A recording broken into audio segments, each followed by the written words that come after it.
In this video, we'll discover the Asset Browser. So the Asset Browser in Blender is a very powerful tool. So here we have the demo file that you can download as usual in the demo files of Blender. I just show you where it is, but you start to know the process. And yeah, so here we have the demo file. I just show you where it was here. Okay. So this page, and you have the cube diorama here. So it's really a good example on how to use libraries in Blender. So assets libraries like this. And here we have a demo file that you can just have some objects directly that are already in place to can click and drag directly into your project. So how it works basically it works like that. You have an object, you click and drag, and it will come directly into the surface. As you can see, you can put it on the wall, for example. It will have nonsense, but yeah, it's a possibility. So here, let's put it here, for example. So you have a dresser over there. And if I want to add something else, maybe I go there and I would like to add a side table here, maybe here. Good, a little side table. Maybe we could put a rug over there, and on top of it maybe a table. Good. Okay, and as you can see, it's so simple to add new objects like this. It sticks directly into the surface. I will make a little RZ and add another one, a little RZ as well. Okay, and very quickly you will add some really nice details into your project. Like here, I just make RZ to put it over there. Okay. And then maybe something else here to fill the space if I have something interesting. Maybe we can put something like that. Good. With RZ again. Here, like this.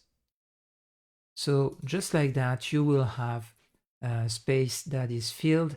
You can click and drag objects like this, for example, to add some little details into your project, like a bird cage, maybe a cat under a blanket on the wall, on the floor here, maybe some curtains as well.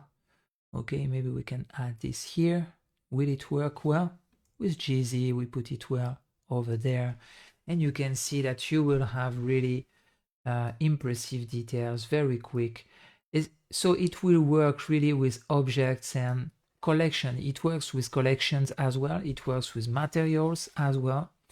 And it works for, what else? It works for poses. If you play with poses for characters, for example. Maybe this one, I will put it here, less big. So yeah, you see that you have a lot of possibilities to add little details everywhere. I want a teapot. Let's go. I want a teacup. Let's go. Another one. Let's go. And very easy. You create your scene very quickly like that. So this is it. And while you have your objects, you can still change the shaders. For example, let's say we would like another wood on the floor. Okay, so you can play with the shaders that you have here.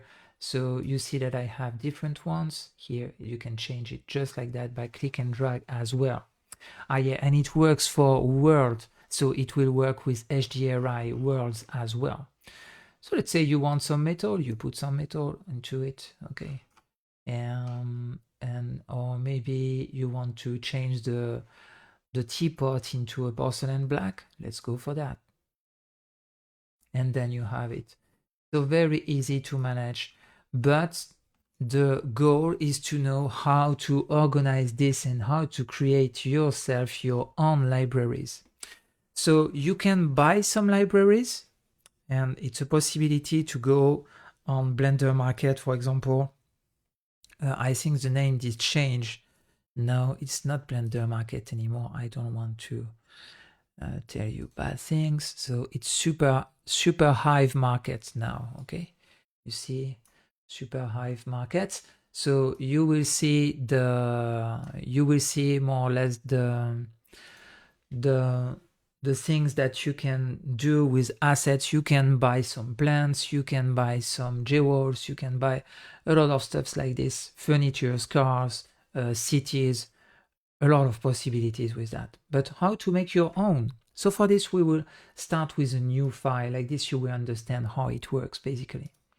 Okay, so let's do that, just like this. The first thing that you have to do is to create a folder when you will put all your assets. So first of all, let's go there and go into the preferences and go into the system. Here you have a few things over there with the save and load file path.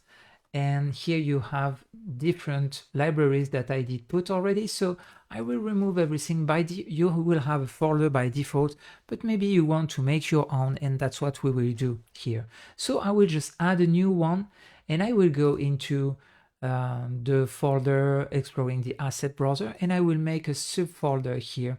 You can click on this, or you can just add the name of the folder here and click enter, and it will create the folder. So here, let's call it assets test.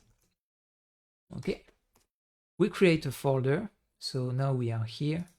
Okay, and I add this folder to the asset library. So now everything that will be linked as an asset into this folder, into blend files into this folder, will be into the asset library. So now how it works to add things into this asset here. So I will just save the preferences in case, and I will open maybe another blend file that could be useful.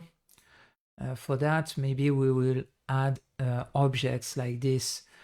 For example, let's go into painting with image, the last one we did use. Okay.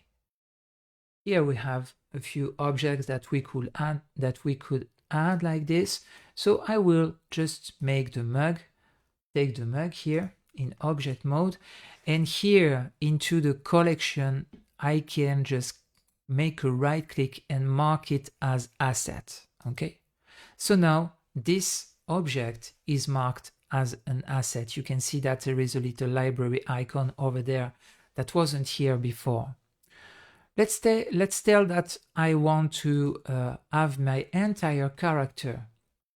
I can do that, and I can take everything. If I don't want to have just an object, I can take an entire collection. So you just right click into the collection and mark as asset. And you can make the same, for example, if we go with, and we have to save it somewhere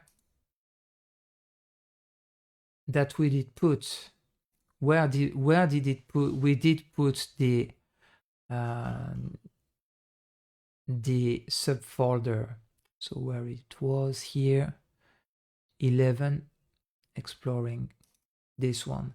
We take the asset test and we save this. The name is not important, but let's call it assets 1. Okay. And then after, you can open something else maybe. Okay, let's go maybe to the unwrapping. We have some basic models here that we can take, like the table. Okay, I can take this table, mark it as an asset with a right click. Okay, good. And maybe now in this one, I would like to have this material here that I can call wood. Okay, so for that, I just have to right click into that and make mark an asset as an asset. And now I make a save as into the asset test folder, and I will call it assets 2. Good. Maybe I can do a last one to show you something else. Okay, I will open a new one. Maybe we will use HDRI images to show you that it works with the world as well. Okay, So let's go into HDRI images. So now we have, I think, an HDRI world here, as you can see, and you can use it as an asset as well. If you go to the world here, you can just, you see that you have an easy HDRI. You can call it Victoria Sunset, for example. Okay. And you can make a right click and mark everything as an asset here. Okay. And let's go with Suzanne as well. It's here. So let's mark an asset into Suzanne. And we save this file into the folder asset tests. If it's not into this folder, you will cannot see it into the asset browser after. So now I just create a new file, and let's say I would like to apply in my new file there's objects, import there's objects first. So here I can go to the asset browser here, and you can see that we have a few already, but what I want here is just the asset test here. And you can see that we have a few over there. It's not really everything that I wanted, but you can see that we have the cup, that we have the character that is here, that we have the Suzanne that is here, and we have the wood maybe somewhere. Where is it? Where is it? We have Victoria Sunset, the HDRI, and we have others because in the last, into the other objects I did, into the file that I did save, we had some other objects as well that was already assets, that were already assets, but we have already, we come back with our objects. So I can import the Suzanne here and it will work. I can import here the mug here and it will work as well, you see. And you can play with all the shaders that you did or whatever. Here you see that you have the wood that we did use. It's here, the table, it's here as well, okay? If I want to put the shader into Suzanne, the wood shader into Suzanne, it will not be a problem and work seamlessly, just like this. So you see that it works pretty well. Same for the character, and the character it's a little different because it's an entire collection. So you will add a collection when you click and drag like this, okay? And you see that you have the entire collection here.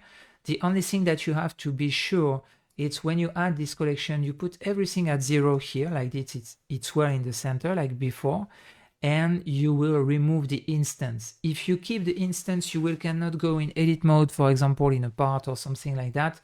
It will just stay like this. But if you just disable instance, it will add the real objects and you will come back with the different objects that was here before, okay? So it can be a very powerful method to add your own things. You want to create a light, just go into Victoria Sunset, click and drag, and now you have your light Victoria Sunset, as you can see. So yeah, it is very, very powerful. So you can make a lot of different things with that. Let's go back into SuperHive here. And here, if I search for different categories here, okay, if I search for assets, you see that you have some very big libraries that you can buy for really not that much, not that expensive, and that will really add some possibilities to build your projects quickly. It doesn't mean that you don't have to model sometimes, but for adding some decorations or your urban trash like this or things like that, here you have the Empire of Sand. You have some yeah, so some old architecture like this. So yeah, you have a lot of possibilities. So you can buy your own folder and you receive a folder, you unzip it somewhere, and then after you add it into this list. So when you go there into preferences, you add a new one, you add this folder, and you will have your assets directly here. So it's very powerful. I would like to show you an example with the Bagapy add-on that has already a lot of assets inside, and that's what we will do in the next video.